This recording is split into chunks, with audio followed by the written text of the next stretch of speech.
బలపరచి స్థిరపరచి తోడై ఉన్నావు.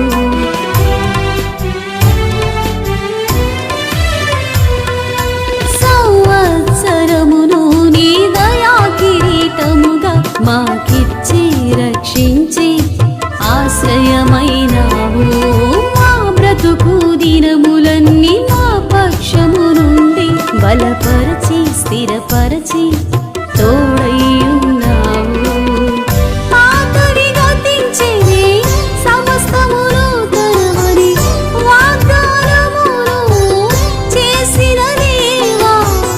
పాతవి గతించేది సమస్తమును తరమని వాగ్దానమును చేసిన దేవా. ఏమిచ్చి నీ రుణము ఎలా తీర్చగలము? గతకాలమంతగా పాడిన దేవా నీకే